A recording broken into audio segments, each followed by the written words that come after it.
Okay. All right, guys. So welcome to June's Metrolina REIA meeting, virtual meeting. Hopefully next month we will be back in position where we can meet face to face.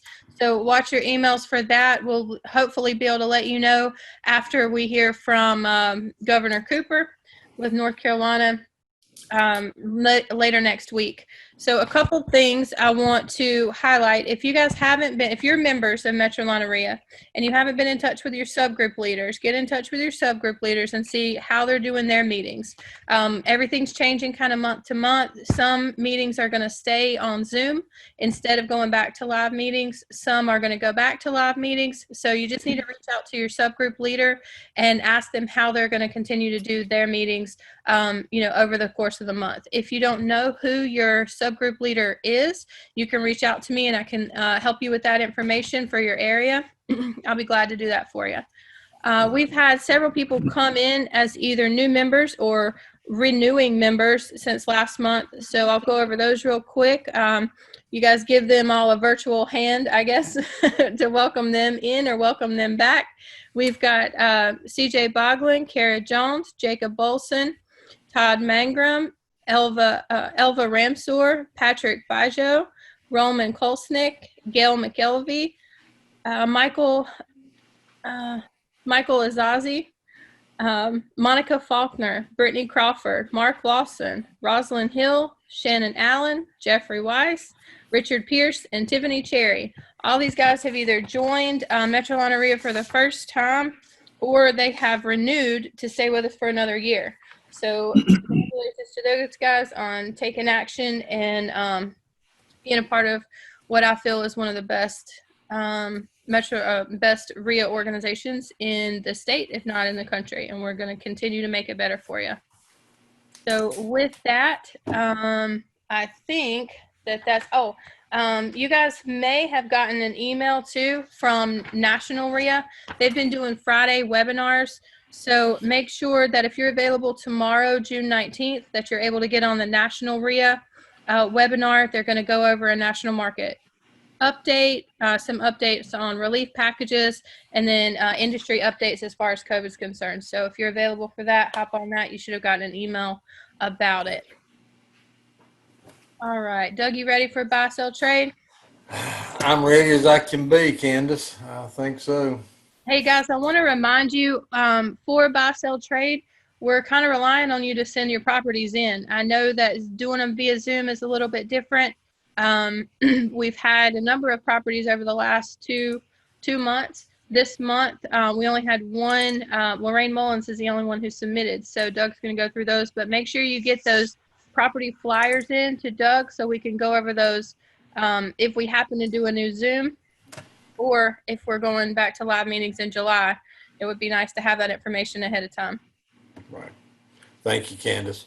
I'm going to go ahead and hit the screen share, Larry, and pop it on over to that. And can you see my screen there? Yes, sir. All right. This is a property here. Let's see here, Lorraine. Let's get this thing down on one page. How's that showing up? Is that showing up a good size there? That's better. Yeah, that's a lot better. Okay. What we have there is a property in Catawba, North Carolina that Lorraine Mullins has put in. 1998 double wide in Catawba, North Carolina, 4 bedrooms, 2 baths, 2,014 square feet on 1.54 acres. The cash price is $59,900. Updates and repairs, the estimate is $20,000 to $30,000 on that. Looks like there's some detail there. HVAC replaced 4 years ago. Master bedroom has a sitting room, private retreat. There is some subflooring needed and painting needs to be done throughout. Here's a little bit. I'll scroll on down here. You can see some pictures there. Most importantly, what you need to do is you need to get Lorraine's number and write this down. And we will be, Candace, are we still going to email out to all the participants? Yeah, tonight, I would like to be able to continue to do that. Yep, I sure would. Okay. All right. Well, I'll send you the PDFs of this after the meeting and you can do that. But here's Lorraine's number, 803 675-7165. If you got a pencil, sharpen it up. 803-675-7165. And this property here, remember, is in Catawba, North Carolina, 1998 double wide. Potential cash flow on this thing is $1,000 a month from rent. So this looks like a good property for somebody. Let's see what else we got that Lorraine put in here. Takes me a while to click on this stuff. Here, that's a little bit. Can you see that all right? Does that look good? Yep. Here we've got a country living fixer upper. Let's see. I'm not sure exactly where this is located, but it's definitely in the country. 2 bedrooms, 1 bath, 1,300 square feet, 0.55 acres. Get this, guys. Cash price $14,900. Mooresboro, North Mooresboro. Carolina. That's in Mooresboro. Yeah. Yep. You're right. Yeah, I see the address now on the title of the thing. After repaired value, 55 to 65,000. Updates repair, 15 to 25. Just make a good place to rehab and flip, maybe even keep. On a half-acre land in Mooresboro. Is that off Highway 11, Larry? Is that where that is? Is that off Highway 11? Off 74 between Shelby and Forest City. Okay. And there's Lorraine's number again, 803-675-7165. Lorraine paid me a good bit of money to repeat her number several times tonight, so I'm gonna do that for her. I'm sure she did. And here's her other property. Let's see here. We'll downside. I'm getting good at this for an old man. I'll learn how to do this thing. This one here is off of Kings Road. I'm not exactly sure where that's at. Larry, you know where that's at? It's up in Shelby. In Shelby? Yeah, but Okay. this property is actually already pending. You already got a pending on it? We do. Mm-hmm. Well, people need to line up if they want it then, right? We'll take backup. It's sold in about 3 hours. We'll take a backup if she doesn't already have one, but yeah, this one is already pending. Yep, 3 bedrooms, 1 bath, 988 square feet, 39.9. Repairs $10,000 to $20,000. This looks real good. Well kept homes in the neighborhood. 2-year-old roof. Larry, this looks like a good property. No wonder it didn't stay on the market anytime. It's a great looking property. I was so excited. One of my favorites to go out to. Yep. Yeah, this looks pretty good. You need to call me first before you put these things out. No, and what was Lorraine's number? Repeat it back to me out there. 803-675-7165. All right. Well, there you go. There's her properties and all that, and I'll get back off the screen share in a second. Let me figure out how to do that. There we go. All right. Hey, I want to go back for just a second. I was just reminded about the Concord subgroup. Mark Yuntz has been leading that subgroup for many, many years and has done a fantastic job. He's been a member of Metrolina REIA. He's been a strong supporter of the group, then stepped up and has led, like I said, the Concord group for a number of years, and has decided that at this point in his life, he still wants to remain as active as he possibly can, but needed to turn the leadership of the subgroup over to someone else. So we've got Adama Malik, who's going to pick up that subgroup and take the reins for it and lead it forward. And if you guys need her contact information, for those of you in the Concord, Kannapolis area, to get involved with that group and make an introduction to her, I'll be glad to give you her information. Just shoot me an email, exec@metrolinaria.com. And thank you, Ms. Malik, for reminding me of that change.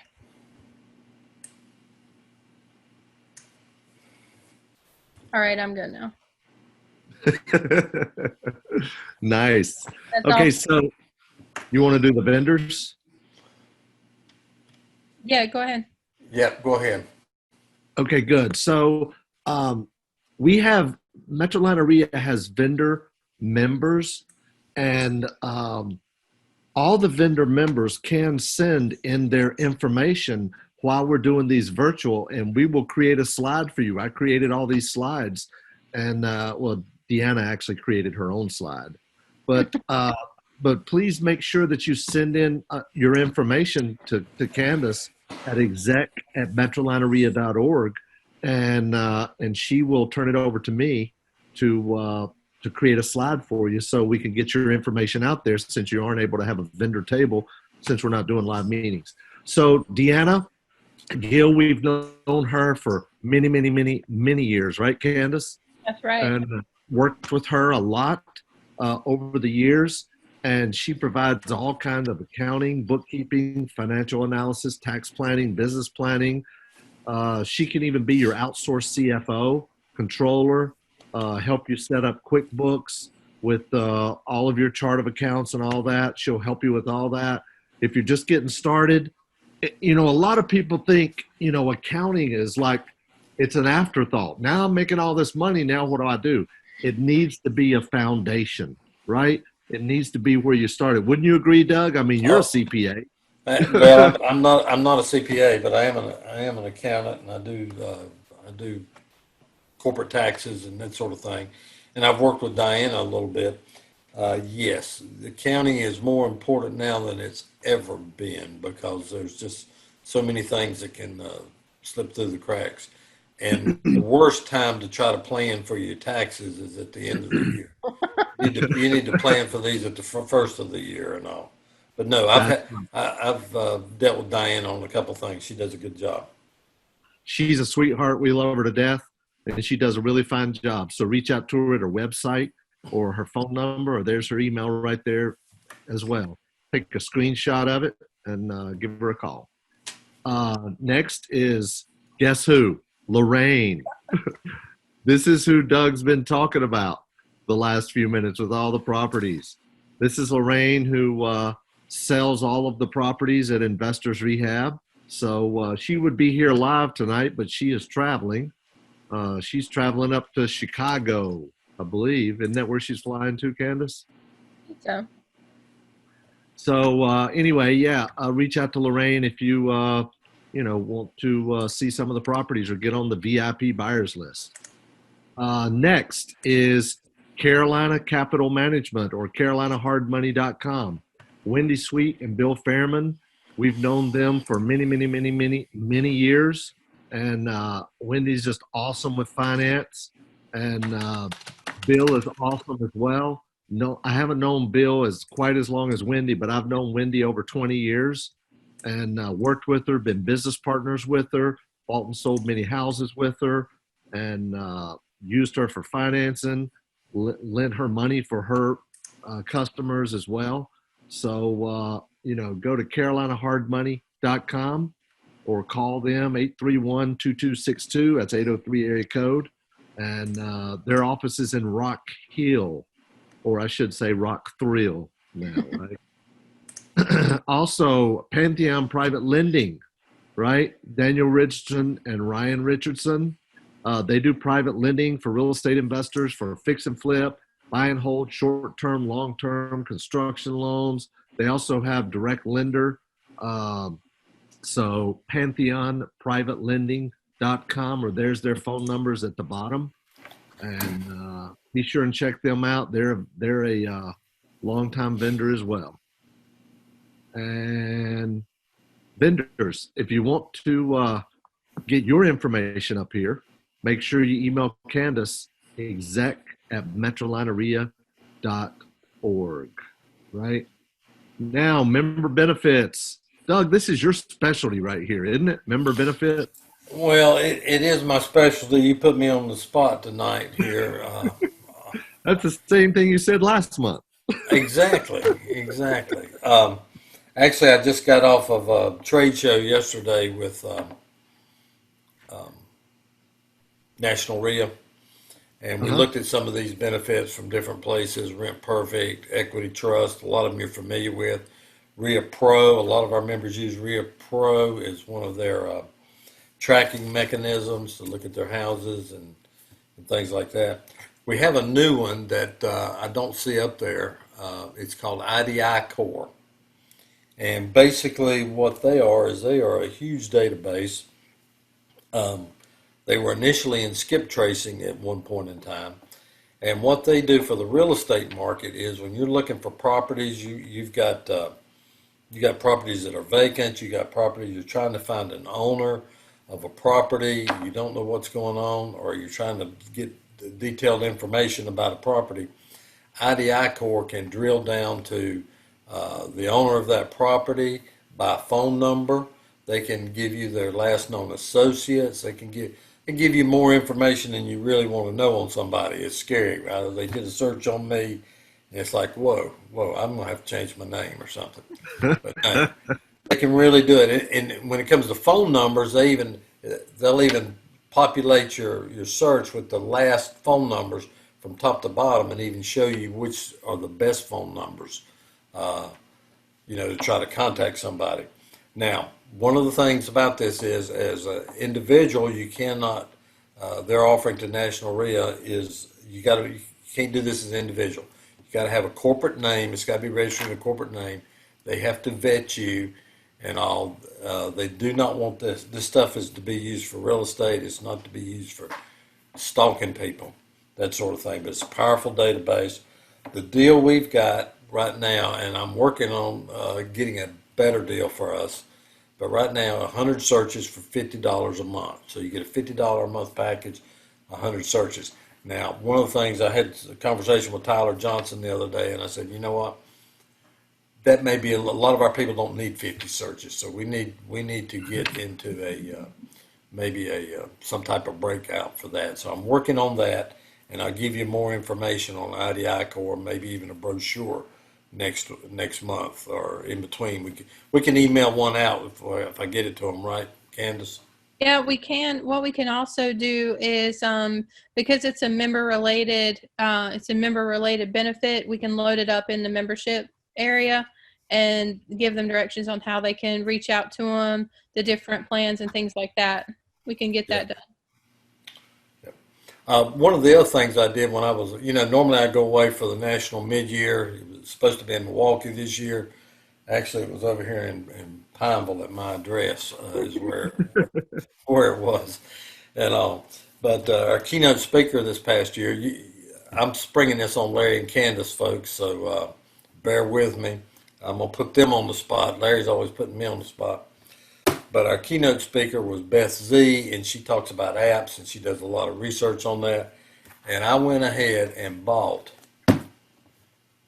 10 of her books. Wow. The bigger book of apps, up-to-date apps. It's got some of the ones we all know, like Zoom, that sort of thing in there. It's even got an app on how to report people for parking in handicap spots. So I know some of you, that might hit close to home. But here's the deal. Can I offer a deal, Candace? Next 10 people that renew or sign up for their membership, send me their address and we'll ship this book out to them, Candace. Can we do that? Make a note, y'all. Visionaries, y'all drive me crazy. Just changing everything all. Huh? Doug, Candace is used to things being sprung on her last minute. Like bigger book of apps. We'll make it happen. All right, sounds good. Thank you, guys. It's not anything Candace can't handle. She is used to it. She is. I don't know if Ron is. Ron doesn't have much expression on his face there. It's like, what is this? What did I get into? A P.T. Barnum show or something? I know exactly what I got into. Because he is one. He are one, right? I'm at least as bad as Larry, if not worse. So I got to tell you guys, I am really, really, really excited to have our trainer on today. I'm going to leave this up here just for a few seconds, Ron, and let people look at it. But then I'm going to stop my share so you can share. But guys, I have known Ron. Candace and I both have known Ron for many years now.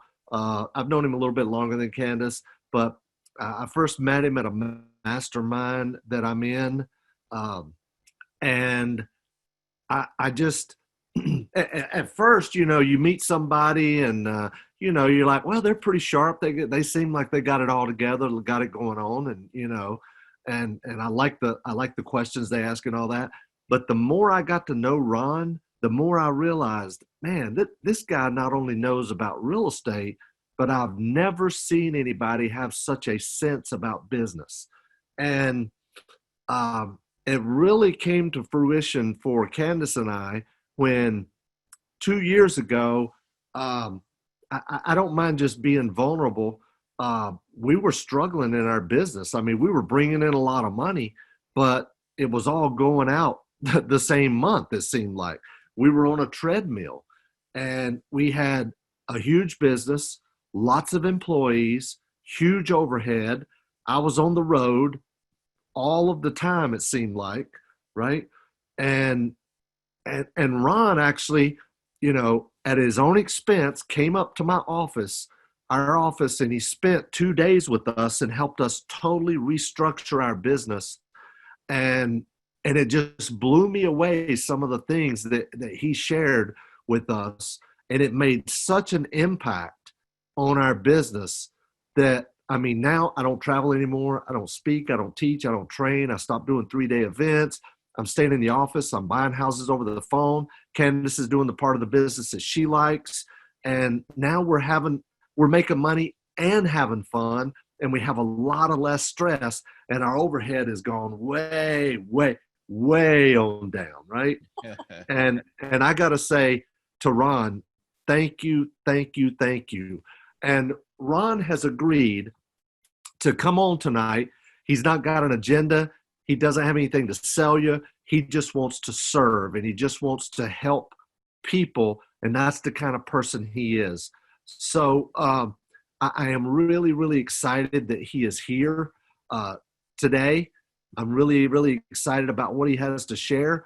So, guys, what you need to do is close the door, tell the spouse and the kids, leave you alone for the next, 90 minutes or 60, 90 minutes, whatever. And that you've got to take lots of notes, because I'm telling you, you are going to get some nuggets today that's going to be life-changing. I know, and Candace knows from experience, that's the kind of guy that Ron is. He's so knowledgeable, and we're still in and I could just keep going on and on, but we're still in masterminds. And I told Candace the other day, we were doing a mastermind meeting, and I said, we don't even need to take our turn. I just like to hear what Ron's response is to everybody else. That's what I like to hear, right? Because he always has it's like a light bulb goes off. So guys, please pay close attention and get ready to take a lot of notes. And Ron, thank you so much for being on. I really, really appreciate you being here and just, and sharing everything you have to share. So let's give Ron a big hand virtually. All right. Right. Thank you. I really appreciate the feeling. The feeling is mutual, by the way. The original mastermind that we were in together, I kept, out of left field, Larry kept sharing these, and I didn't know his name. I didn't know anything about him, right? He just kept sharing these deep real estate nuggets. I mean, people would ask a question, and Larry's like, well, that's easy. You just do this, this, and this. And anyway, we became fast friends. I really appreciate both you guys. So thank you for all of the kind words. By the way, as you will see, what I decided to talk about tonight was a little bit about my story, so that you guys both can see how all of this develops. People don't just become something overnight. Hey, Ron, yeah. Can you get either a little closer to the mic or turn your volume up? People are having a hard how's time. that? Is that better? Let me turn it back up. Hang on. How's that? That's good. That's great. Okay, great. Yeah. So, and I'm just going to share I'm going to share my story. I'm going to be vulnerable too. I'm just going to tell you things that went wrong so that you guys don't have to repeat them. And, I've invited Larry and Candace, and I'll invite you too, Doug, to interrupt me anytime and just, ask me whatever you want to ask me. In addition, I'm more than happy to do a Q&A at the end. I'm going to go through this pretty quick. The only reason I'm sharing the story is because I want you guys to understand where I started. I want you to understand all of the iterations of my business so that you can understand all the pivot points that got me to where I am today. And then, I mean, I'm even happy to tell you where I'm going, right? Because it seems like we're never done, guys, right? I mean, we're just constantly reinventing ourselves as business owners. So anyway, I'm going to just jump into this. And this is my first real estate deal. I think, Larry, you probably agree that if you're going to speak about real estate, you have to show your first deal. It's like I think it's an unwritten rule. Doug, you agree? I think it's an unwritten rule, right? This god-awful little house right here was my first real estate deal. And that thing, as ugly as it is, it changed my life. So I was sales manager for a company. I got laid off. And I had a young family, and I had spent everything I made doing sales, which pretty much every person who's ever done sales knows. Most salespeople, that's what they do, right? So I had no way to make things work. And I went to this, pre-pitch seminar thing, and I bought the seminar for $2,500, which seemed like a ton of money back then. Nowadays, that's really not that much for a weekend seminar. But I got out of that thing. The pitch was that I would go there, the guy would show me how to do this, and then since I didn't have any money, he would fund the deal. If I did all the work, we'd split the profits 50-50. That sounds like a fantastic deal to me, right? So I got out my first week. I found this house. It matched all the criteria this guy gave me, and they promptly turned it down. No reasoning, just turned it down. And what I realized very quickly here was that I've been sold a bill of goods, right? Like the guy wasn't going to fund my deals. And after I spent a day crying in my soda and trying to figure out what the heck I was going to do now that I had $2,500 on a credit card and no income with a family, I realized that the guy had taught me how to do this. All I needed to do, I had a deal. I just needed to figure out how to get the deal done. And so I remember him talking to us about doing option contracts. And so that's what I did. I just went and put it in an option contract. And my option consideration, I didn't have any money. This lady, if you walk right in this door right here, going up this split level house, there was a big stain right here from the roof. The roof had been replaced, but she didn't fix the stain. I knew that's why it wasn't selling. There was nothing else wrong with the house. So I went in and I said, hey, for option consideration, I will fix that.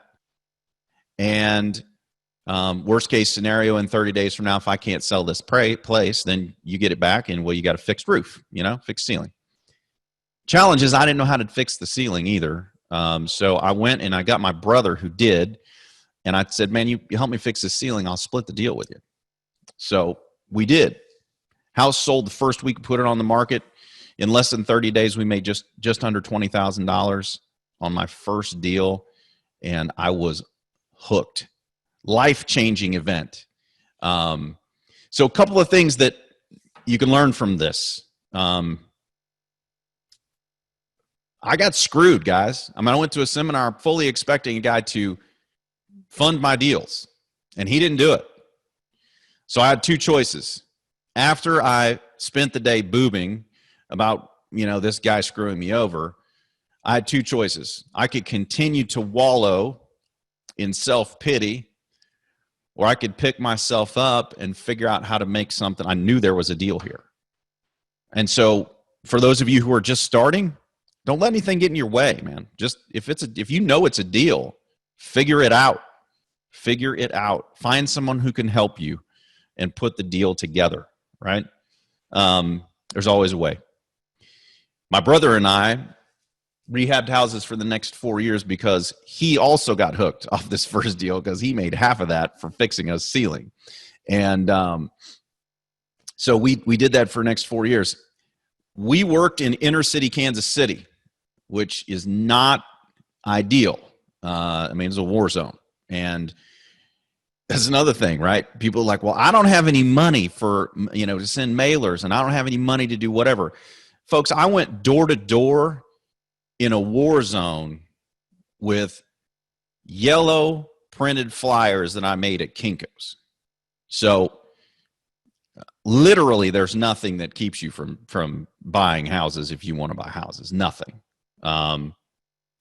Now, another thing I learned is that you never want to depend on one source, because in inner city Kansas City, HUD was the only financing source that would finance those deals. As the only one, right?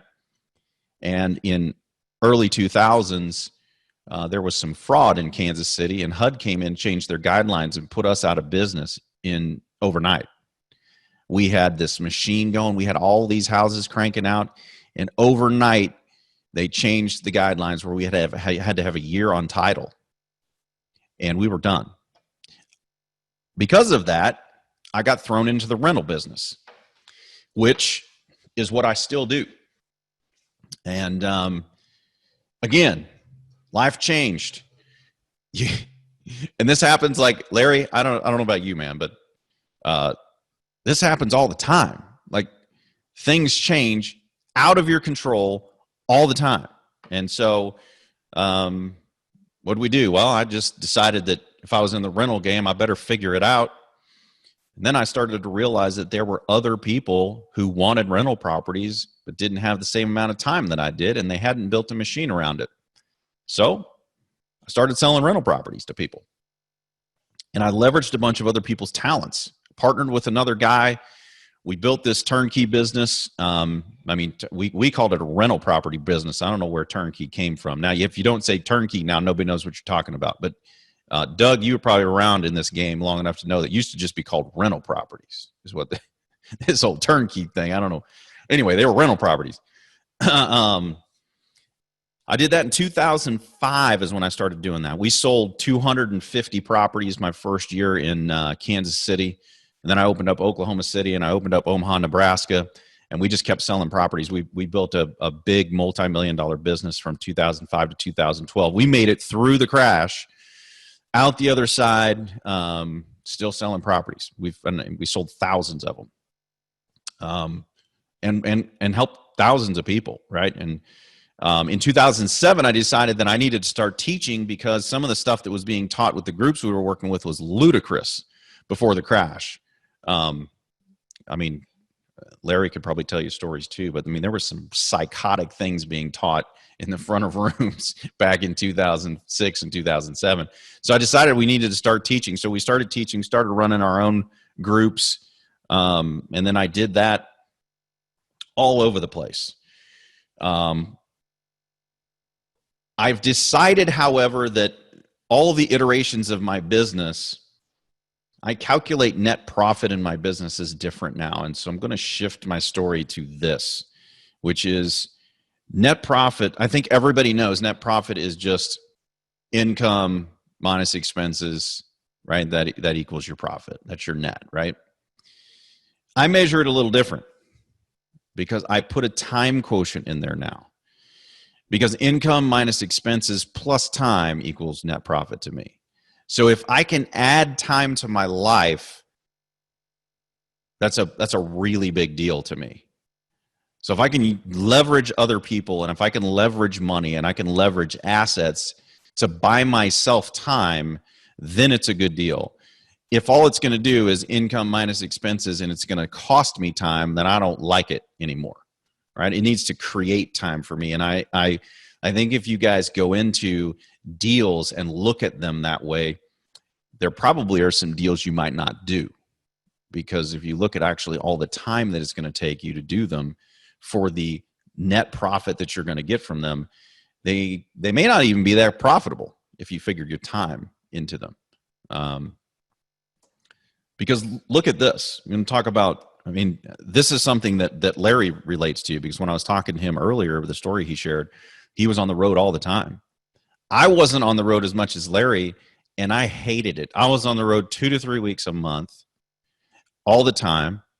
And in order to run a seminar business, which in effect is what I did, We had $500,000 to $750,000 out all the time in advertising, constantly going.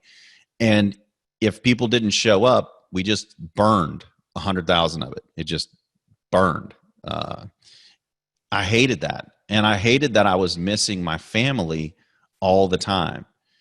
But doing this, we built this crazy multi-million-dollar company.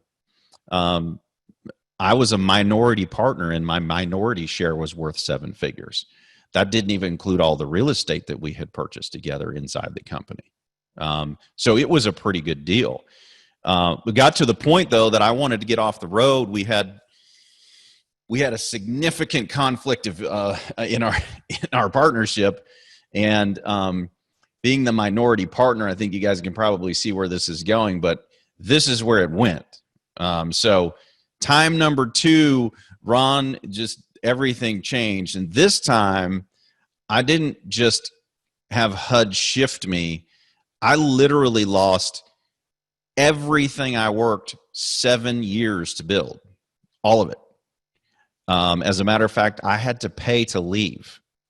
So my 7-figure buyout went from a 7-figure buyout to Ron buying his way out. Guys, that just, again, these kind of things can really demoralize you in the business world. And I promise you, if you've been in business long enough, you're going to have some setbacks, right? This was a massive setback for me because, and this is another thing where I hope that you guys can understand. I literally gave away my entire life for 7 years building this thing that was supposed to pay me forever, right? And again, in an instant, it was gone. And I didn't get any of the 7 years back. I got none of the birthdays back. I got none of it back. But my kids still remind me of the birthdays that I missed. So anyway. So I've decided the only thing different between divorce and a business partial dissolution is sex. That's pretty much it. That's it. Everything else is identical. So there you go. I get the kids, and I did not give visitation rights to him at all. So in the divorce, which incidentally ended up being the better part of the deal. So this is what we did. Again, guys, every time something happens to you, you got to figure out what you're going to do. I had no money again because I got shut out of the bank account. All of my stuff was gone. I didn't get my buyout, and I was really stupid with my money again. So I didn't learn my lesson the first time. I didn't learn my lesson the second time. And the third time here, I had still not learned my lesson. So I was starting over again. I did that with Marriott points and miles. Since I had traveled a lot, well, I had a crap load of those. So we took those and we went and did another seminar. Now, the problem was I didn't have enough money for a mailer. So what I did was I went to a guy who I knew had money, who knew me. And I said, hey, man, you know all that I've been doing? I'm going to do it again. I just need the money for the mailer, and I'll split everything we make with you 50-50. Same thing I would do on a real estate deal, I just did for business. And so we flew down, I rented the room on Marriott points, and he paid for the mailer, and we roped it. We did really, really well. And then we just continued to do it over and over and over again. Within 3 months, we could fund our own, and we didn't need him anymore. Our first year back, we made over $1 million. Once you learn something, guys, that's the thing nobody can take from you. And so the second time you can build faster, the third time you can build even faster, and then hopefully, God help us all, we don't have to do number 4, right? That's what we're hoping, right? So learn something from me. You don't want to do it that many times, but anytime something shifts in your business, you got to just take a step back, figure out what you're going to do, and then you got to charge forward. This time, though, I wanted to do it different because I didn't want to be on the road forever. I didn't want to miss my family. And I realized something that happened during the business divorce. When my team came with me, what I realized was building a team that is loyal and a group cohesion is one of the most critical pieces of business that you can do.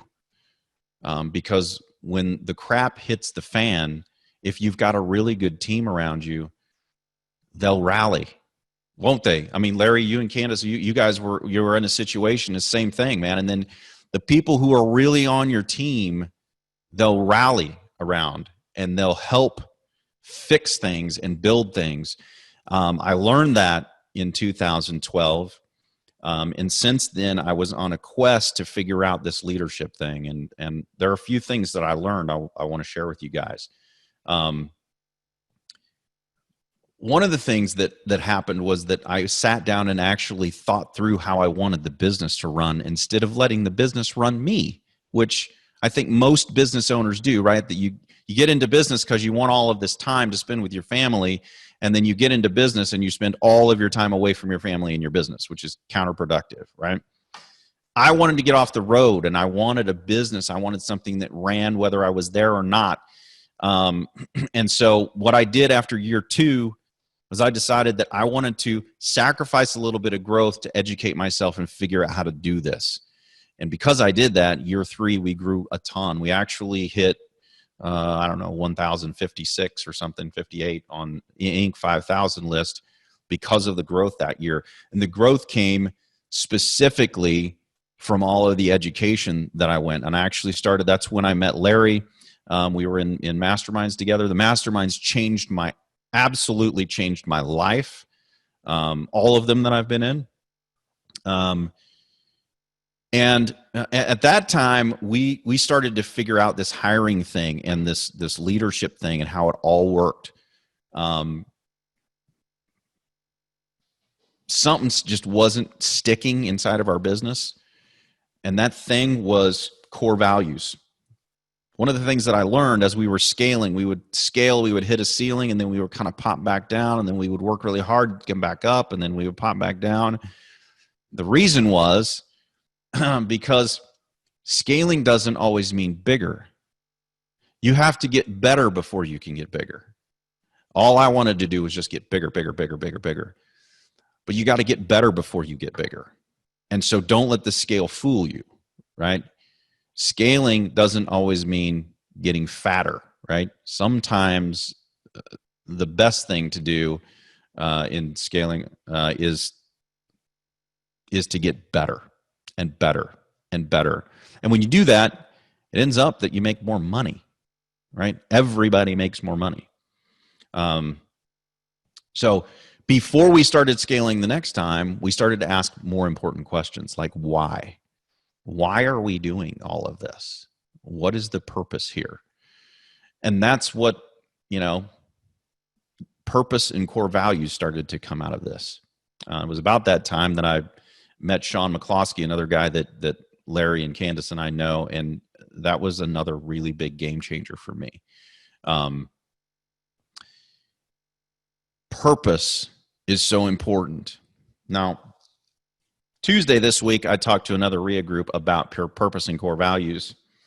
And I remember when people started to tell me about purpose and core values, and I thought to myself, that is the last thing I need right now. I need to know how to do a deal. I need to know, and I thought purpose and core values were something you put on the wall or you put on your I don't know, at a restaurant, you're going to put it on your menu, right? So people can read it and think you're cool, and it doesn't really matter. Let me tell you that I have completely altered my thinking on this. You should spend the time to make this happen. This absolutely and 100% saved my business.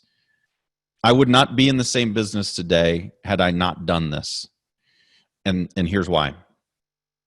When you get clear on your purpose and when you get clear on your core values, people who don't fit in your organization or around your organization stand out like a sore thumb. You start to realize why things are not working. What I couldn't figure out when we were hiring people that had the resume they should have fit, it should have worked. The reason why it wasn't working was because they were a core value mismatch and they didn't align with our purpose. 100%. It is A game changer for business. So those of you who are in business right now and have not sat down and done this, you should do it. Go get a book. It's called Traction. In there, it tells you how to do it. If you are horrible like me and you can't sit down for more than 30 minutes without having to, think about 20 different other things, hire somebody to help you do this. Get a coach and make it happen. There you go. There you go. There is the book.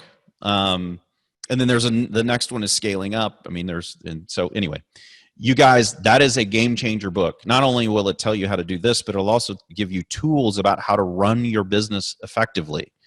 We still have never outgrown the principles taught in Traction. We still run our meetings with a level 10 meeting. We run everything the way that it says in that book, and it works. It just works. So you should do it. Business is easier when you're working with people who align with your purpose and your core values. Period. End of story. Now, I should let you guys know, I said that it saved my business. Let me tell you, it absolutely 100% saved my business. I had someone in my company who was undermining my company without me knowing it. When I let him go finally, it cost me big six-figure money to undo everything that he had done.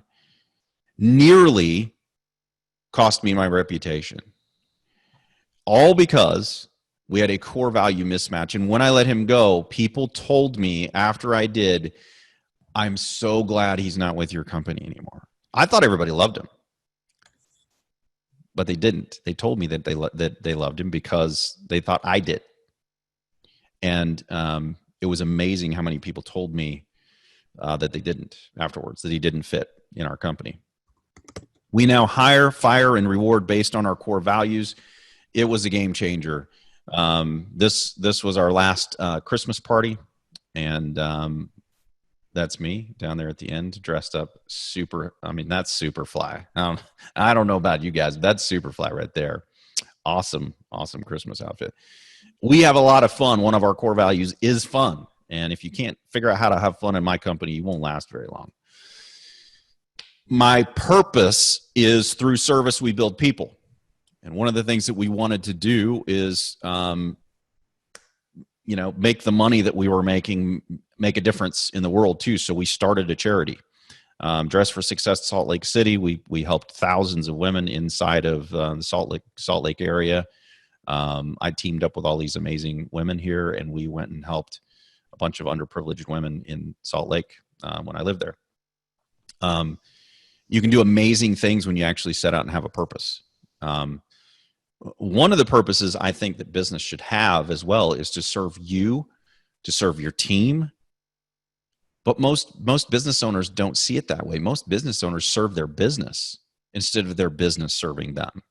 Most business owners are slaves actually to their business. And they can't figure out how to get out from underneath it, which is unfortunate. So I love this particular scripture. For what shall it profit a man if he gain the whole world and lose his own soul? I would add to that your family, your friends, any other thing that you actually care about. Because when you sell your soul to make your business successful, that is exactly what will happen. Larry, Candace, we've seen, I don't know how many friends of ours who have completely destroyed their family lives and everything else, all for business. And then right after it happens, they can't figure out why. I think a lot of times we tell ourselves if-then statements. We say, if I can just get to here, then I can slow down. Never happens. Never happens. Because when if actually happens, there's another if-then that's never done. I promise you. And all of you know it, because if you started out making $25,000 a year and you said, man, if only I could make 50, I'd be happy. I don't need any more. And then when you hit 50, you're like, man, if I could just get to 80. I mean, if I could just get to 80. And then it's six figures. And then it's $500,000. and then it's 1 million. And when you hit 1 million, guess what happens? Your life has completely been reset. And 1 million is not a good goal anymore. Now it's got to be 5. And then 5 turns into 10. All of that if-then statement happens because there was zero vision put together for your life and for your business. And if you live by if-then statements, things won't work out very well. I mean, you'll have a really great business. You'll make a lot of money, but you're going to lose a lot of things in the process. And so I would ask you guys, as you're listening, if you own a business, why do you own it? If you're just starting out, why do you want to own a business? What's the purpose? Write it down so that you don't forget it once you start to have some success. Why do you want to own a company? And what does your perfect life look like? If you could make it any way you wanted to make it, what would it look like? What does it cost to get your life? Really put some hard numbers to it. Like, what does it really cost to get the life you want? Hey, Ron, I want to back up just a second because one of the things that you and Sean had us do when it comes to what does your perfect life look like and why do you own the company, you guys made us do an exercise and it was a burn it down exercise. And we had this machine. You guys knew that our mindset was to take care of our people. How are we going to take care of our people? We kept defaulting to that. How are we going to do this? How are we going to do that with the situation we were in? But you put a situation in front of us where everything was gone, right? The only thing that we had was the knowledge that we had previously to rebuild what it was we wanted now. Yeah, and whatever that was. Yeah, it did. There was no restrictions on that. And that was a game changer for us in that conversation. Like just in that conversation for me, especially was, okay, I don't have to worry about these people. I don't have to worry about, the tons of product that we have. I don't have to worry about what's coming next. If I could really, truly start from ground level and rebuild anything we wanted, that was huge.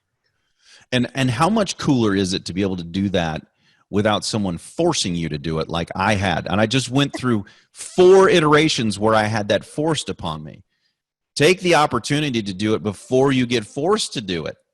It's way more pleasurable that way than when you are forced into it, right?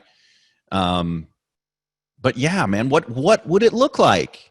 What would it look like? This is really hard for people too, by the way. Candace is saying this, but it was really hard for Candace and Larry both, and me and anybody else who's doing it, to disconnect yourself from what you think is reality and what actually can happen. Crazy thing is, with some massive action in a short period of time, change happens very quickly, doesn't it, guys? I mean, you can make marked success in very short order with really clear vision of what you want. Yeah, I think part of it is just being able to put words around what you don't want anymore. Yeah. And so that helps you really define what it is you do want. And so when something comes up that seems familiar from the list that you don't want, then it's easy to just chop that stuff out and focus on what it is that you do. Yeah. And the cool thing is that the people that you were so concerned about, the real team players in your company, where are they today, Candace? They're still there. They're still there.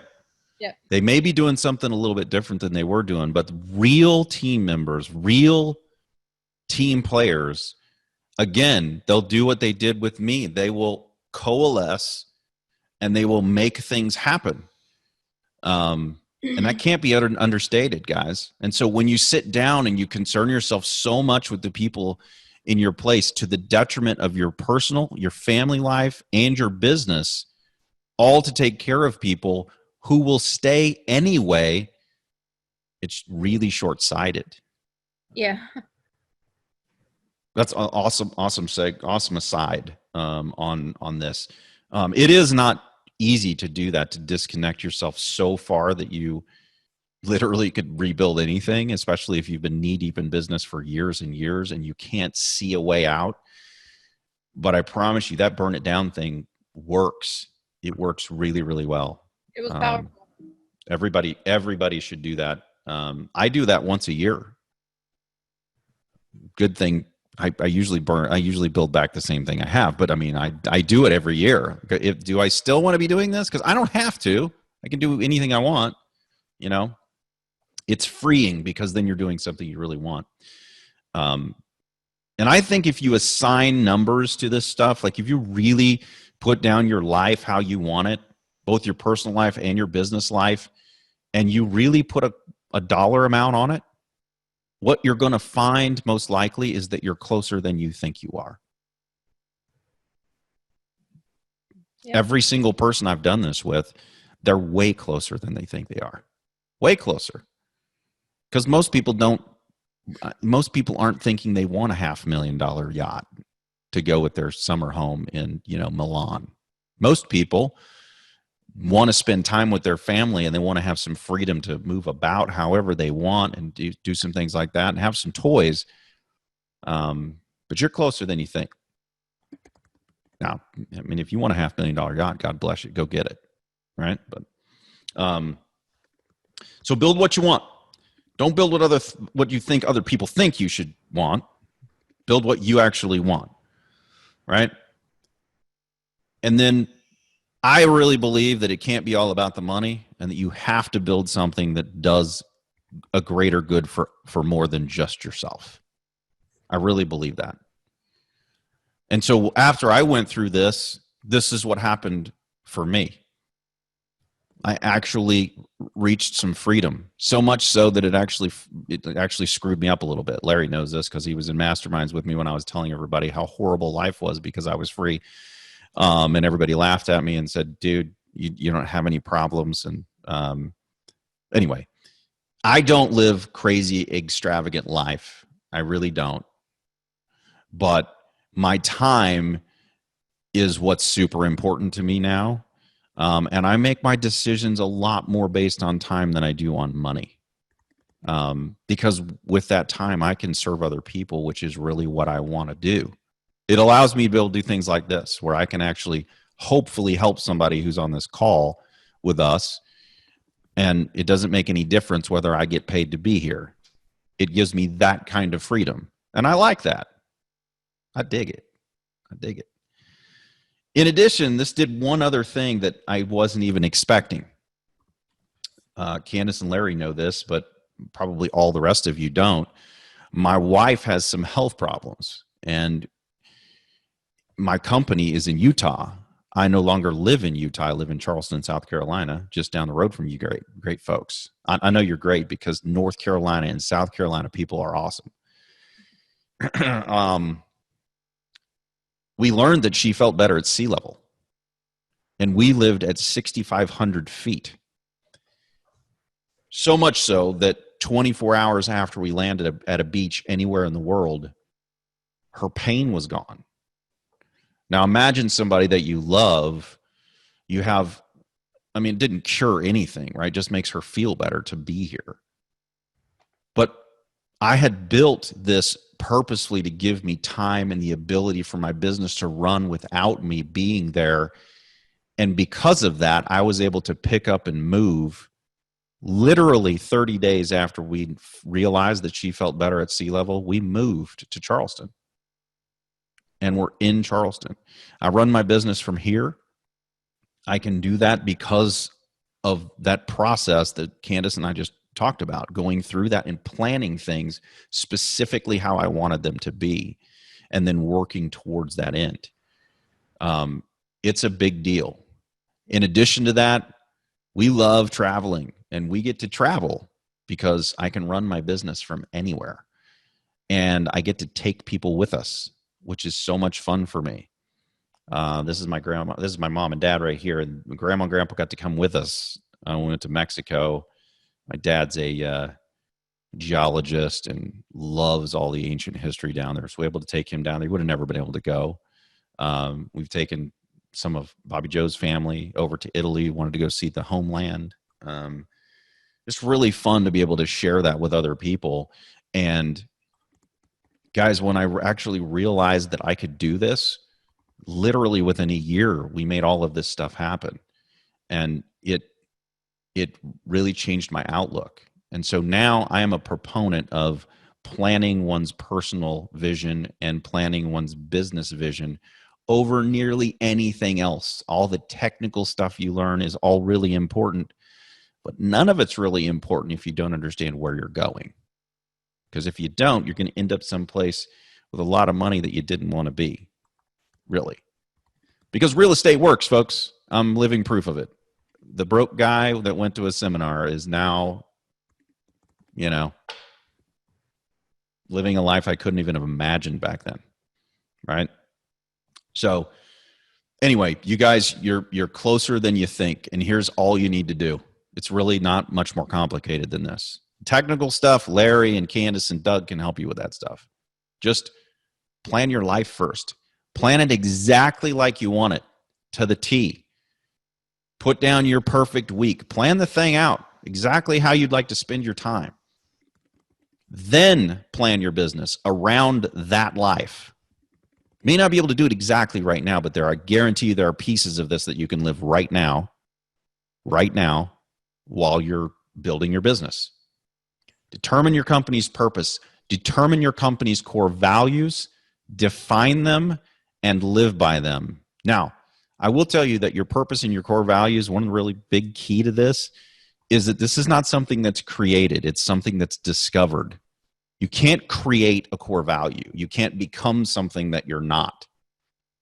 They have to be core to who you are, right? So your core values are discovered, not created, all right?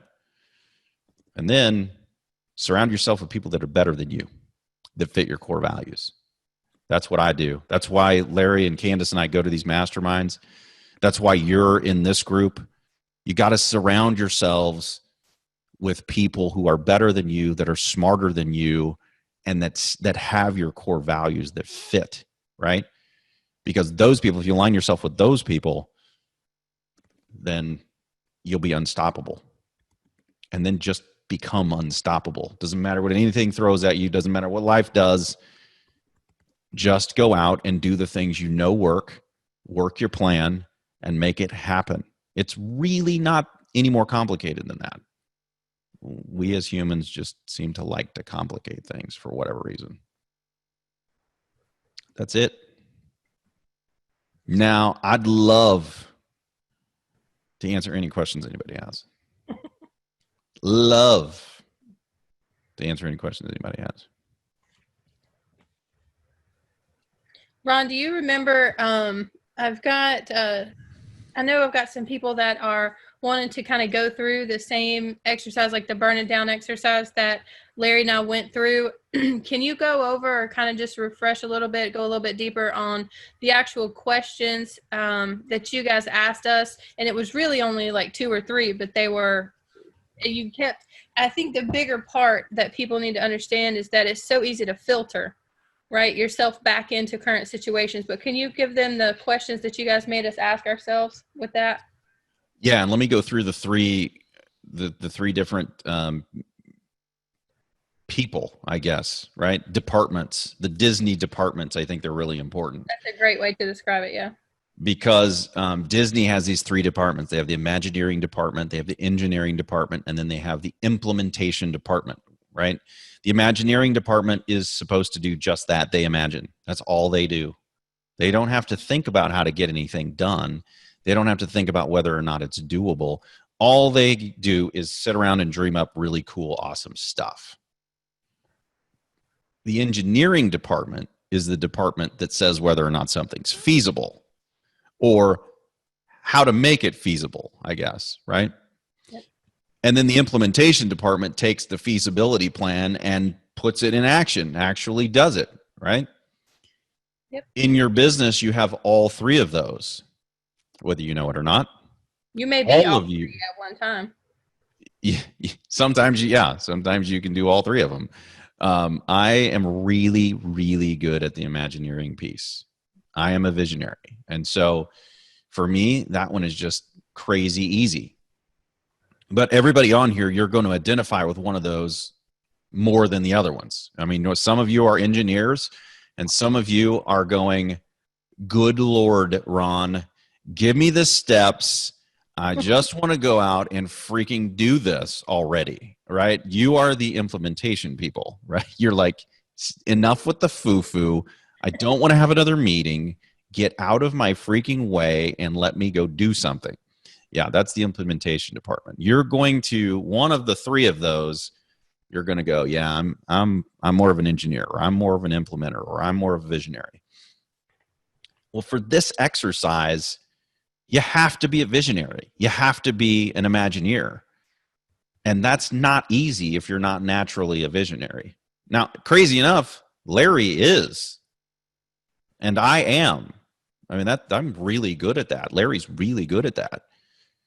But when you've been mired in your business for years, sometimes even people who are great Imagineers just have a hard time seeing another way. And you have to, the whole burn it down is, you know, I was just going through this with one of my coaching students the other day, and I was like, and they kept going, well, yeah, but I can't do that because if I do that, then this thing over here isn't going to work. And I'm like, you don't have that thing over there. Remember, we burnt it down. Yeah, but like, you know, so-and-so is not going to have a job anymore. I'm like, he lost his life in the fire. He's no longer with you. You don't have him. Everybody, everything that you had before is gone. You have you and you have your knowledge. That's it. Now, what would you build? So I think one of the most important questions that we asked was, if you could only do like one or two things, what would you do? What would you do that you would like to do all day, every day? You would wake up excited about doing it. You would go to sleep at night super excited to wake up tomorrow and do it again the next day. What is it in your business that you like to do? And I remember distinctly what Larry said. He said, I do deals. And he actually smiled when he said it. So you knew he was serious. And he loves doing deals. You guys know Larry, you know he's really good at doing deals. In addition, he's really good at it. Way better than I am. And so you figure out what it is that you want to do on a daily basis. And then the crazy thing is you can actually build a business around that. Now, the engineer is going to creep in there and go, yeah, but I've got all this other crap that goes along with deals, and I don't like that. So, but you can isolate all the stuff that you also don't like. You know, like, I don't like paperwork.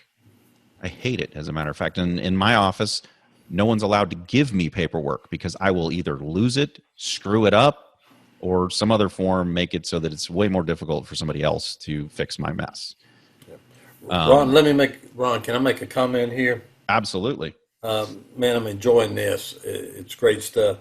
One of the things that I've found when I talk to people, and especially when they're starting out, and they've not gotten to the point where they're focused. A lot of times we can't get them drilled down to focus on something. And a lot of that's got to do with part of our culture today that's called the fear of missing out. Yeah, There's so much more available to people today than there was 50, 60, 70 years ago as far as opportunities.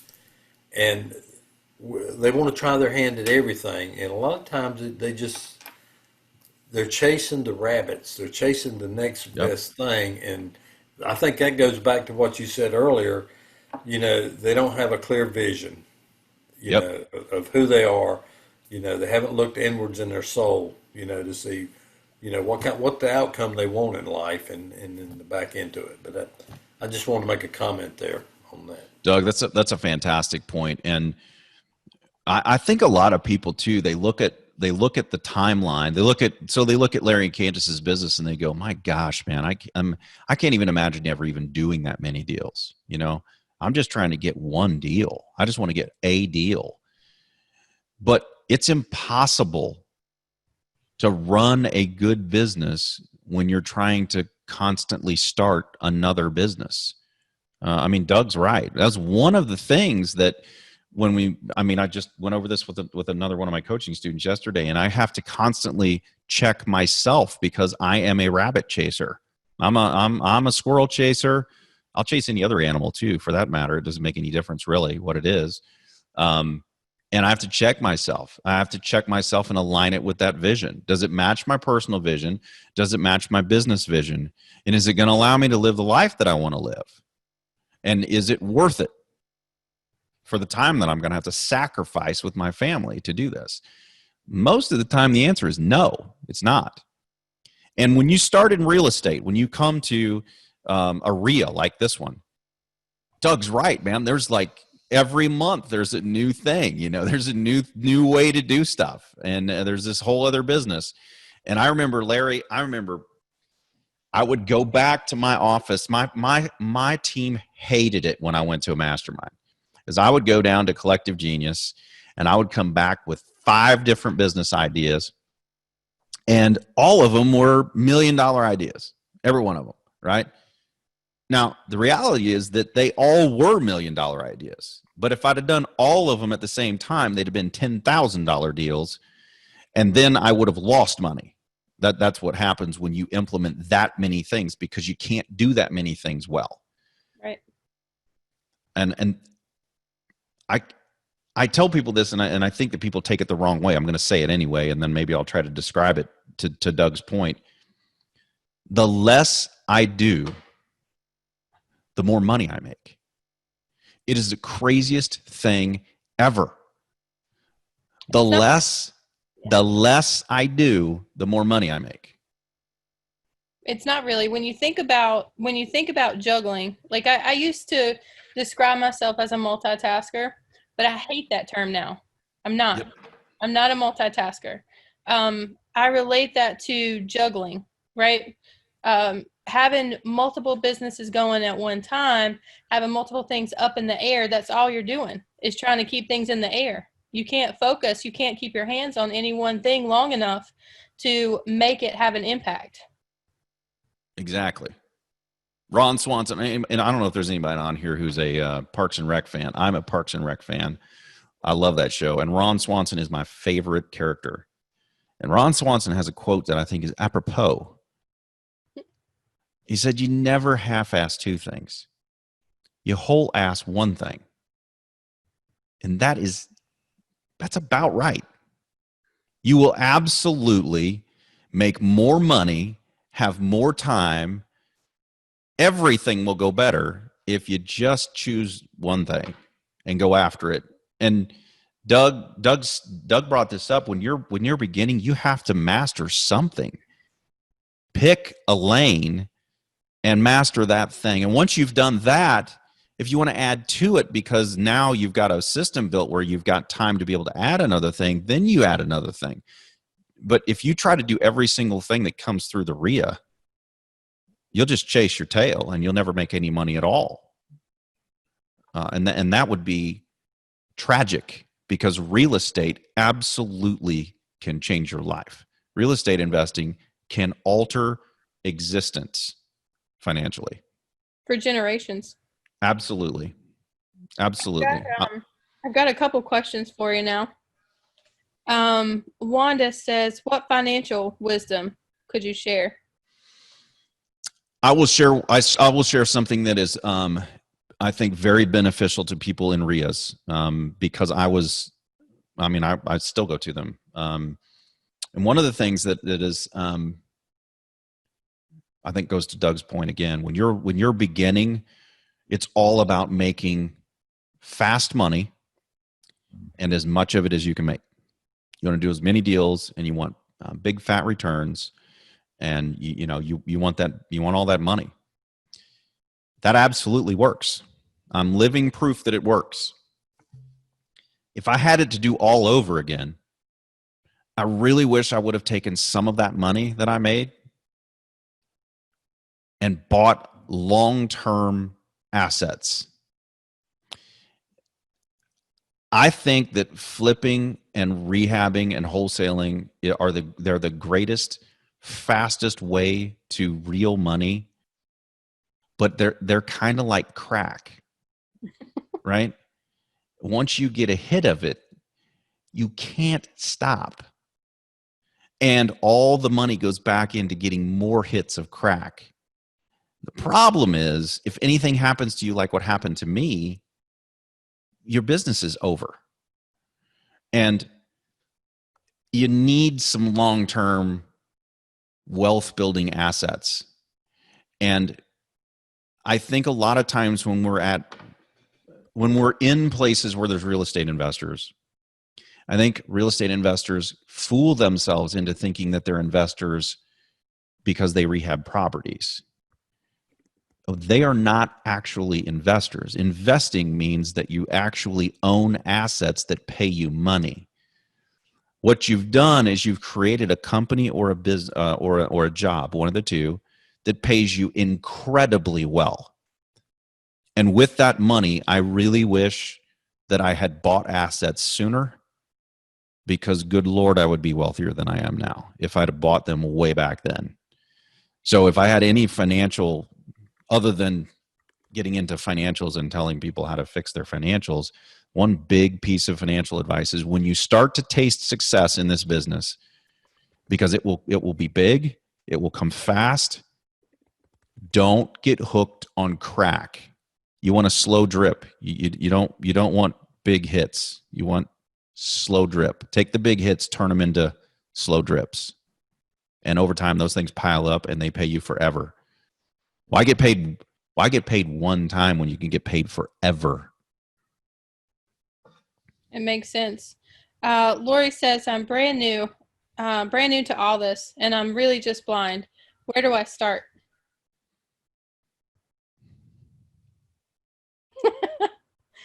Kind of an That's a really loaded question. I would, so when you're at the REIA or you're hearing things, there's a couple of things I tell people. Number one of these methods is going to speak to you more than the others. I would do that one.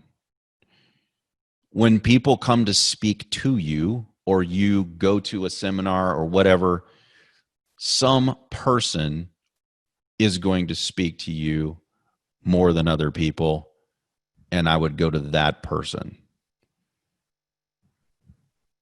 That's my advice. And pick one thing, like Doug said, good Lord, pick one thing and just get really good at it. And when it's making you a ton of money, then you can branch out a little bit, right? But just pick one. And don't pick one that's going to cost you a fortune. Pick one that's relatively easy. I mean, if I were to do a knee-jerk reaction, I'd say wholesaling. Wholesaling is an easy one. There's literally no risk. You can do it. You don't have to spend a ton of money. It 100% works. That's basically what I did in my first transaction that I showed you guys. I mean, I made just under 20 grand, and it changed my life. Once you see it work one time, you're going to go, wow. And I can keep doing that? And be like, yeah, you can keep doing that. Absolutely, you can. Yeah. So that's what I would say.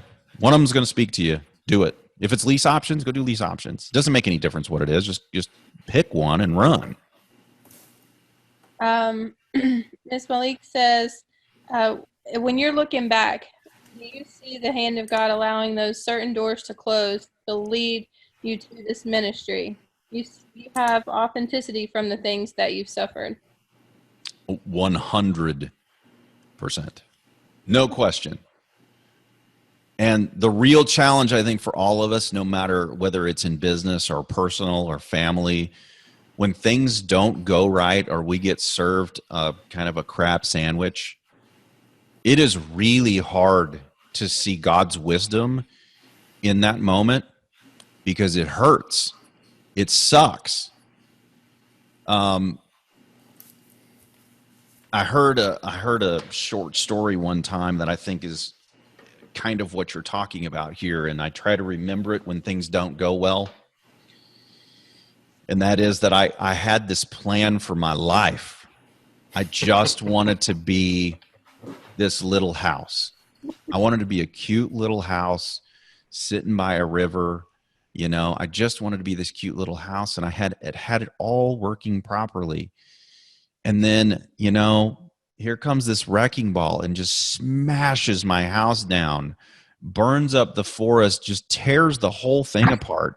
And it hurt, right? Little did I know, God had to knock down the little cabin to build the palace that he wanted my life to be. Sometimes when we're getting knocked about, it's to make way for something way better in our lives. And sometimes when we get knocked about, it's to see how we handle it and to grow from adversity. We weren't put here to have an easy life. We were put here to work hard, and there's only a couple of things that we can really choose, and one of them is how we react to things. So I believe God's hand is in our lives all the time. And even if it hadn't worked out for me like it has, his hand is in our lives all the time. Guys, I'll just tell you right now, the first man that bought from me, the first seminar I went to that I spoke at, right? I was supposed to have this room of, 50 to 100 people. I had 3 people show up. Three people. This big, huge hotel room, I had 3 people show up. So I sat down and had kind of like a conversation with them instead of a big pitch, right? Doug Williams bought from me that day. 2 of the 3, actually. I don't remember the other guy's name, but Doug Williams continued to buy from me. He's an unbelievable client.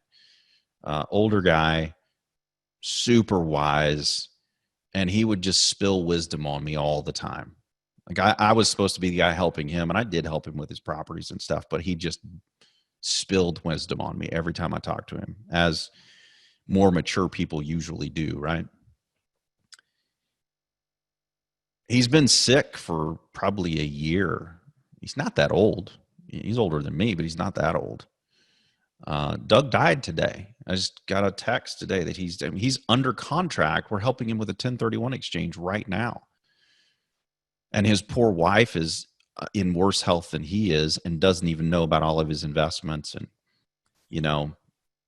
people could ask, why would God do that? Why would he take him away, the only person she's got to help her out? Why would he do that? I don't know what the reason is. Maybe it's so their kids will step up. I don't know what the reason is, but even in bad situations like that, God's hand is in everything. Maybe God knew that he was going to suffer for the next 2 or 3 months, and Doug was a guy who didn't deserve that. Maybe he just took him home. I don't know why. A lot of this stuff we don't know, but there's absolutely no question in my mind that God's hand is in all of it. I've got Sherry here who says, okay, regarding the juggling and things up in the air, how do you keep up with leveraging the money to keep acquiring properties?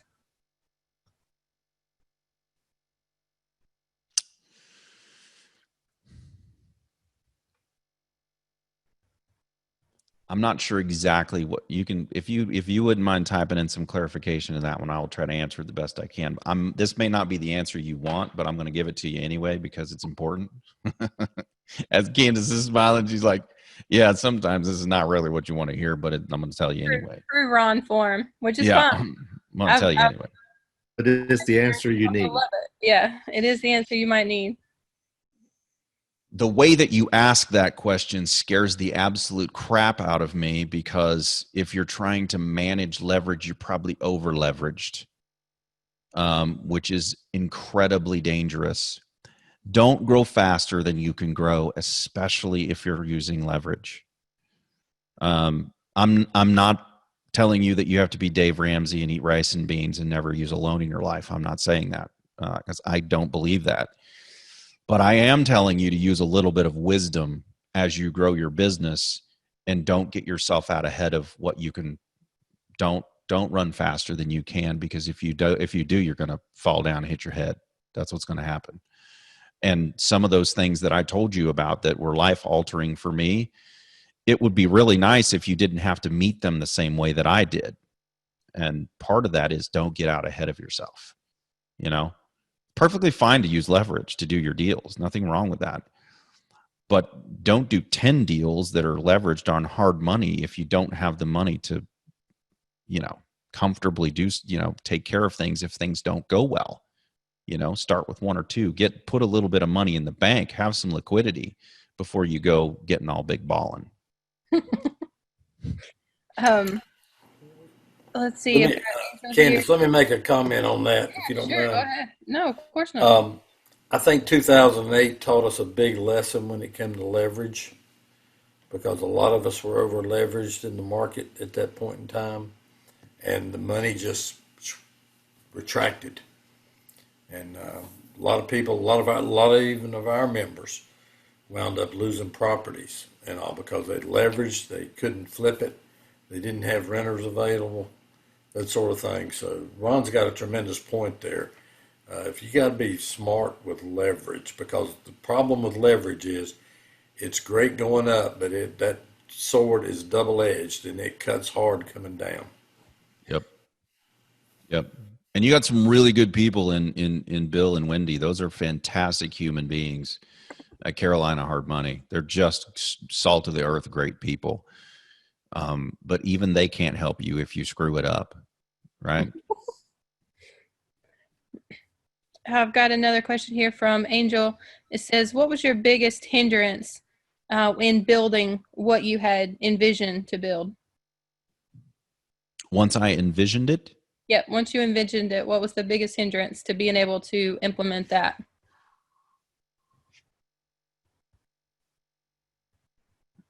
I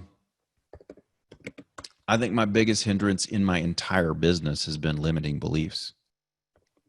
As a matter of fact, you guys want me to be super vulnerable? I just got a text back from Christina. I was with Christina today, so eat your heart out, both of you guys. I was at a mastermind all day today. I shared a business idea that I had, and this is the text that Christina sent me. Now, I'm not reading this to pump my head up, although it probably will. You'll see it in my head expand and then contract again. So everyone was saying how much they love you and how smart they think you are. Aw, see? That's nice.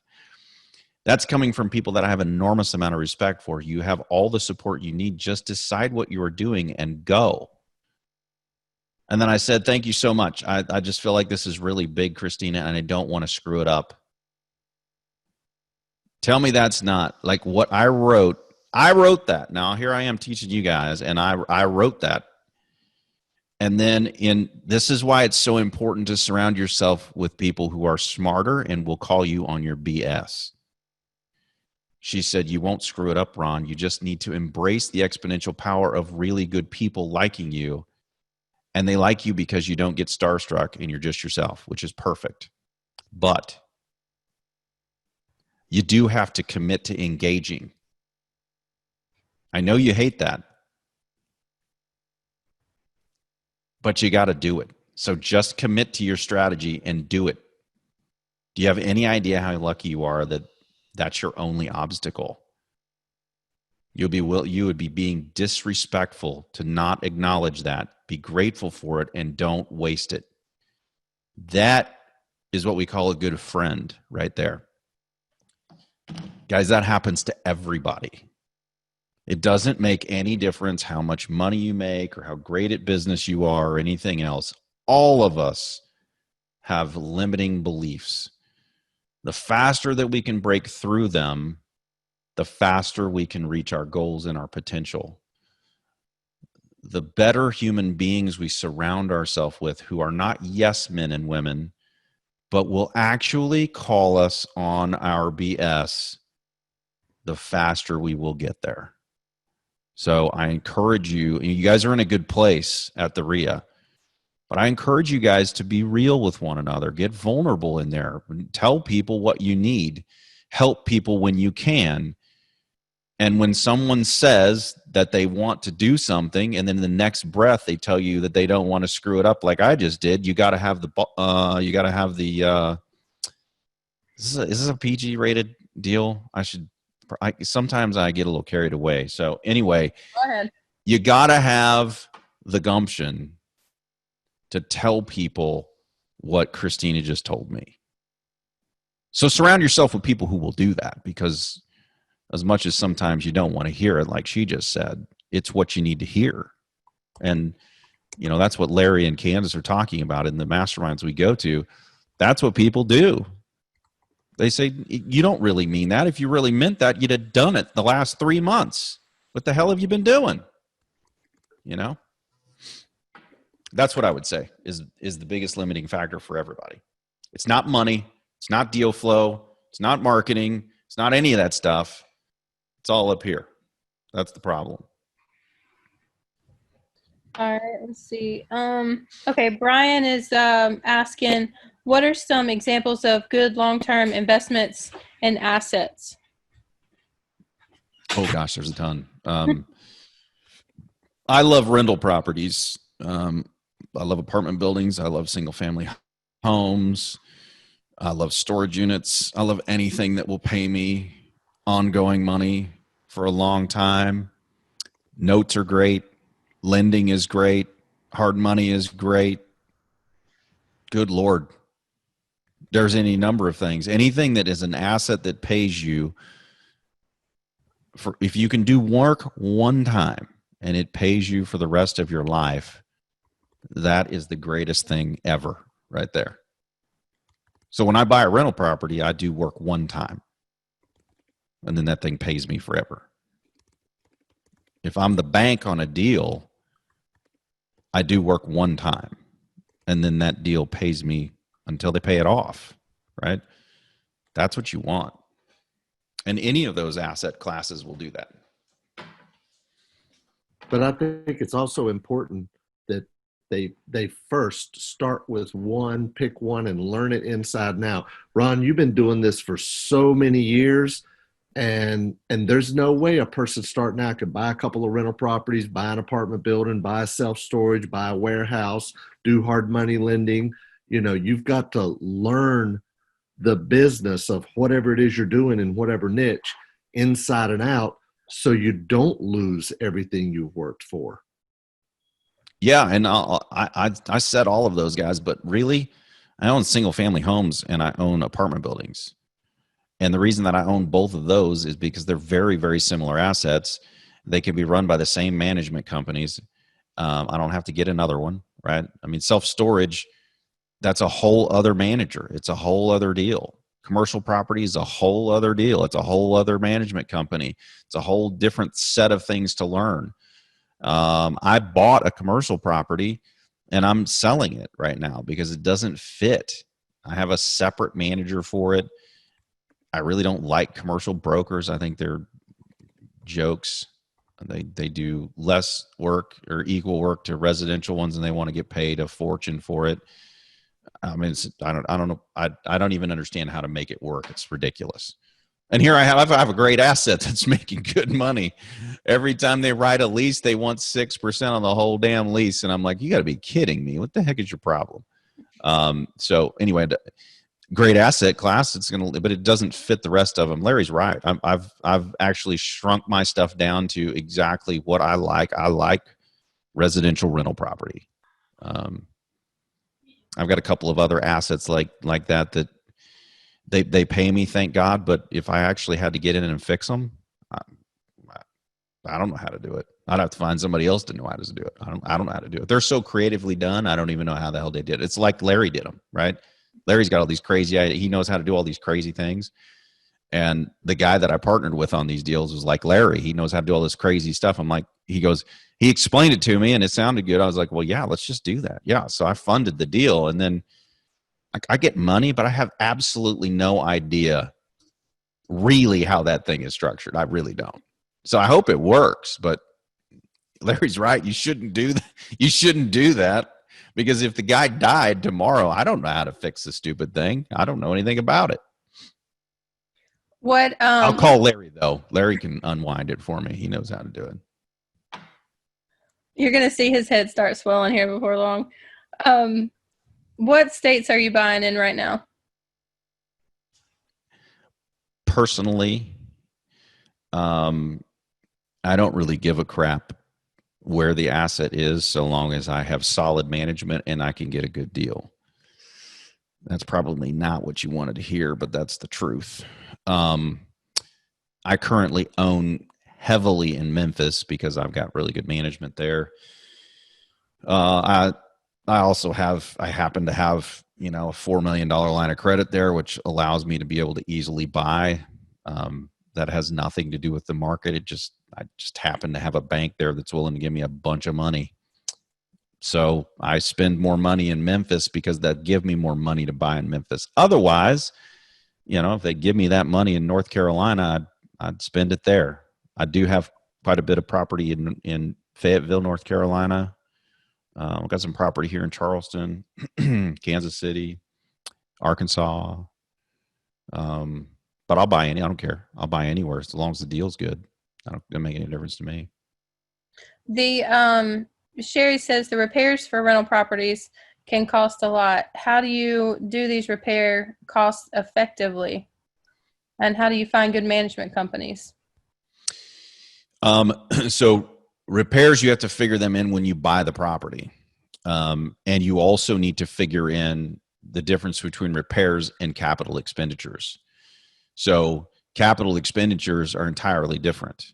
Repairs are probably really not what's costing you the money. It's probably capital expenditures that are costing you the money. And,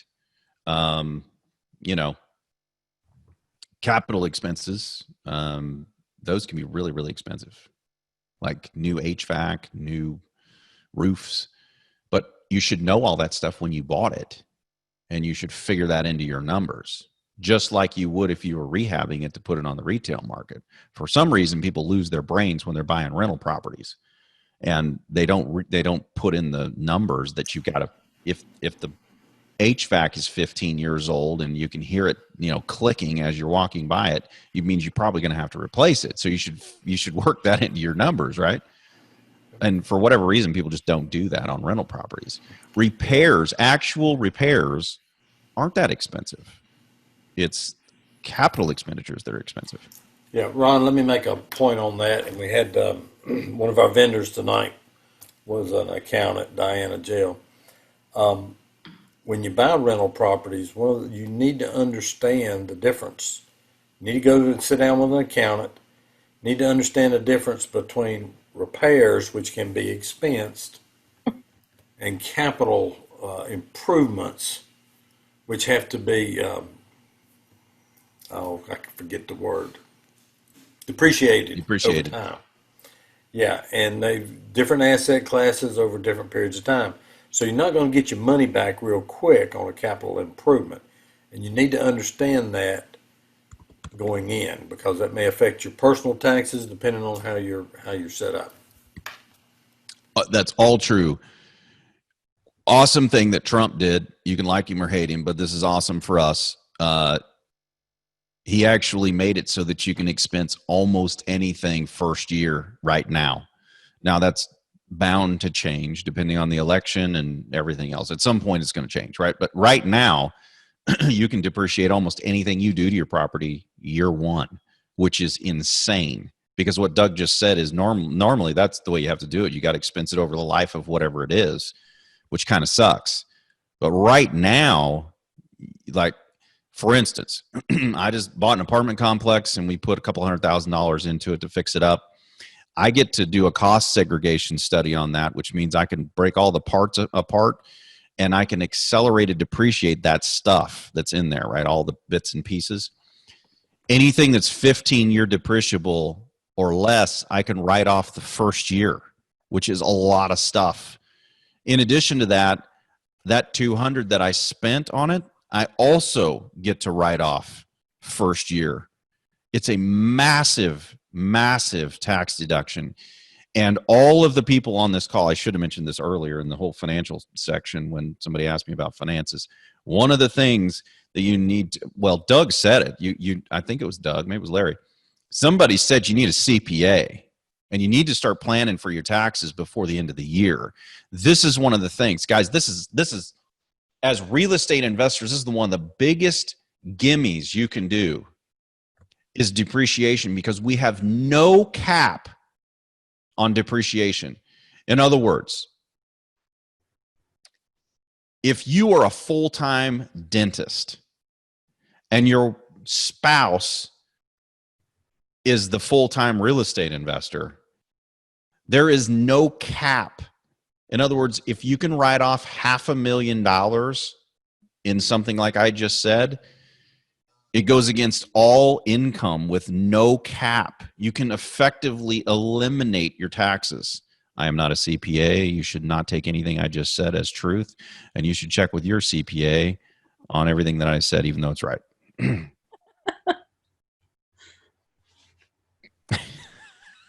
And I think there was a great CPA that was just put on the slides earlier. And as a matter of fact, let's get rid of this so we can look at each other better. There was a great CPA that they put up earlier. You should call them, and you should not do your own taxes for the love of all that is holy. Don't do your own taxes because you're not a CPA and you don't know what you're doing. Just hire a professional, for crying out loud. More financial advice. Exactly. Man, this is great stuff, Ron. This is really, really, really good. I've been taking notes on my phone pretty much all evening. I mean, I've got a ton of stuff on my phone. Nice. And I always learn something when I'm around you, Ron. I even wrote, I got to tell you guys this. Now, you guys don't know Ron near like Candace and I, but I wrote at the top. I mean, we've got a couple things going on in our office right now, and I literally wrote down, Ron, what would Ron do?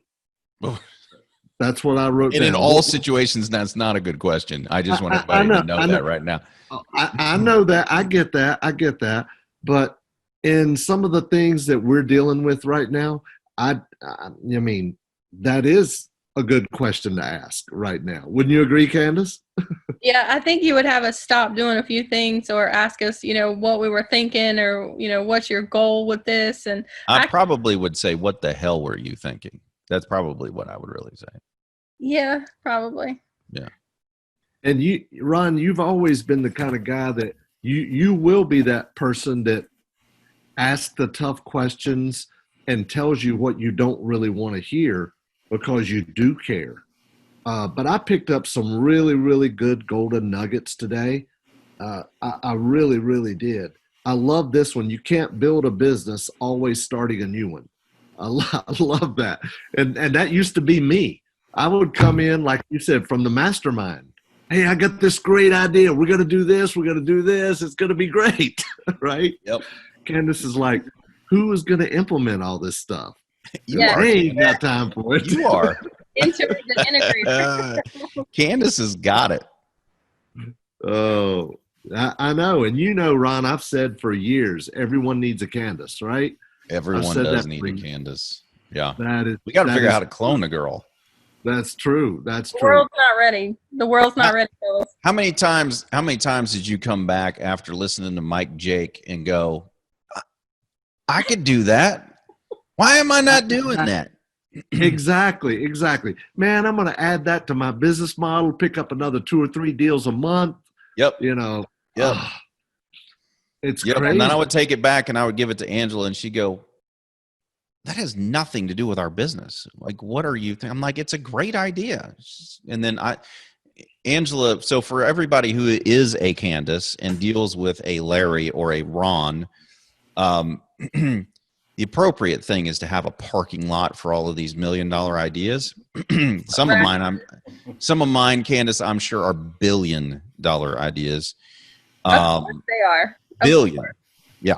Now, the crazy thing is that Angela and I, many months ago, opened up my parking lot of ideas because that's where she puts them. She doesn't kill my ideas. No. She would put them in a parking lot for us to do later when we had time. Mine's called a rash list. We call it a rash list in our office. It's Larry's rash of things. They irritate the crap out of me. So like a rash. That's maybe a more real name than what Angela gave mine. But I looked at some of those ideas and we had a really good laugh at some of my $1 million ideas that I brought. Yeah, it happens. It happens to the best of visionaries, and it's a daily battle for every integrator out there. True statement. So God bless all you integrators out there. Oh, God bless the visionaries. They give us job security. Somebody's got No question about that. No That's question. good. Candace, do you have any more questions, or is that No. it? No, I think we're good. Everybody's just been super supportive of everything that was shared, and it's been a great meeting. It's been a great meeting. So, Ron, we really sincerely appreciate you taking the time and coming on tonight. And would you like to share some like parting words of wisdom that as only Ron could do? Man,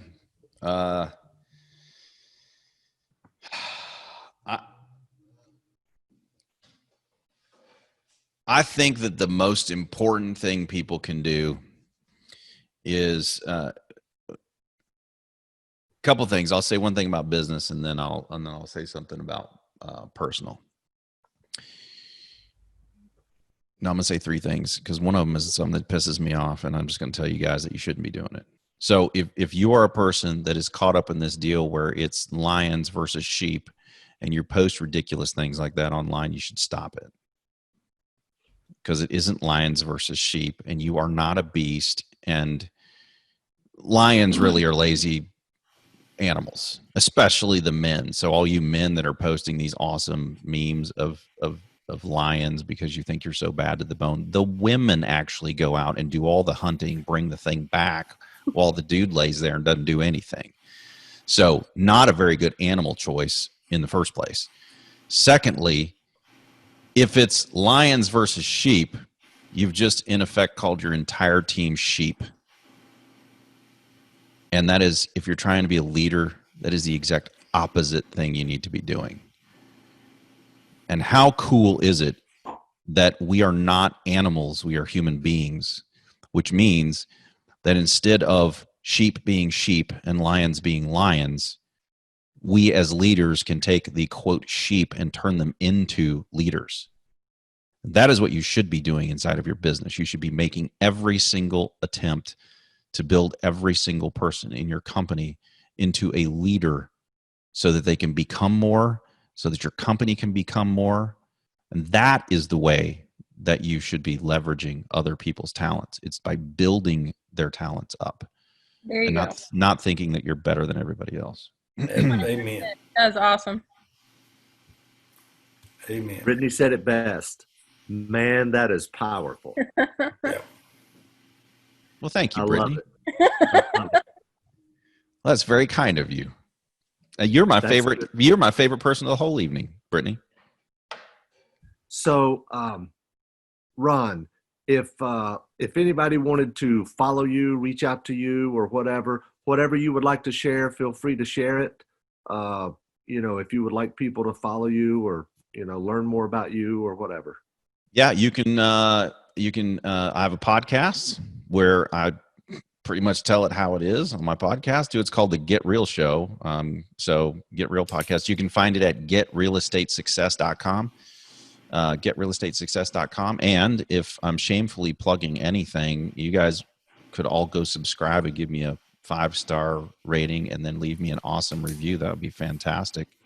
I'd love that more than anything else. And my website is rpcinvest.com.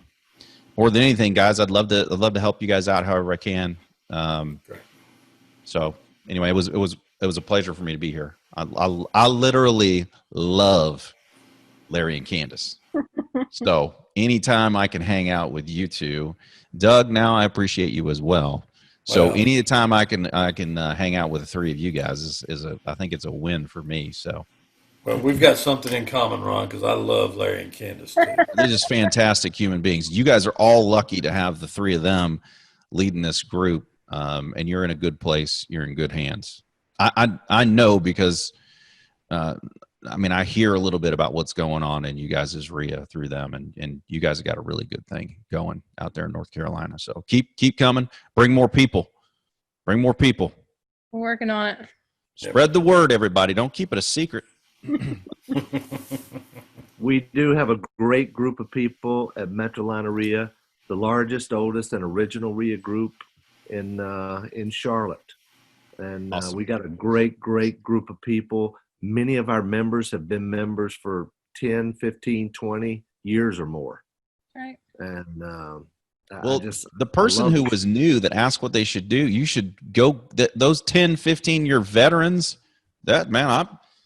listen, I'm not the quickest study on the planet, but every time I started something new, I went and found the person who was doing what I wanted to do. And I said, man, can I help you? I would shadow them. I would buy them lunch. I would shine their shoes, whatever the hell I needed to do to figure out what they're doing. So go sit next to these veterans that you've got. If you got some,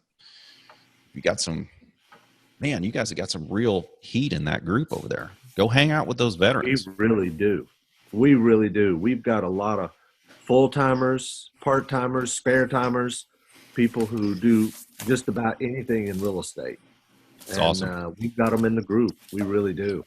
So we have a blessed group, that's for sure. And I've traveled around and spoken at, dozens and dozens of groups all around the country. And we've got one of the best groups in the country. I really do believe that. We do. Hey, I know we do. Yeah. Yeah. Doug's awesome. the national REIA president. So yeah, he would know. Well, it's been my pleasure. I really groups. I really appreciated the opportunity, guys. Thanks for asking me, Candace. Yes, sir. I'm glad you were able to make it work out. And I think you provided some really valuable information, a ton of nuggets people can take to heart, and more. And just somebody mentioned in one of the chats or one of the questions, it's been so much more than just real estate. And I think that's important thing. It's a really important thing, I think, for us to provide how real estate can actually better somebody's life, right? That's what we want to ultimately do, is create generational wealth and make sure that people are having the time that they need to spend with their families. So thank you again, guys. Larry, Doug, always appreciate you guys on these. Thank you for your support. Everybody that was joining us tonight, love you guys. And if you're a real estate, Metrolina Real Estate Investor Association member, the recording of this Zoom will be in your members area. I'm not going to promise it's going to be there tomorrow, but it should be there first part of the week, by next week. So you guys let me know if you need anything in the interim. exec@metrolinaria.com is my email address. And you can go to metrolinaria.com/join if you're not a member, or call 888-212-6567 and we can get that squared away for you too. Other than that, hey, Sandy, so glad to see you on here, even if it's at the end. But you guys just let me know if you need anything. Otherwise, we'll keep in touch. Hopefully, we'll be able to meet face-to-face in July. But if not, we'll see you right back here on Zoom. Thanks so much. Bye, guys. Good night. Bye-bye, everybody. Bye-bye.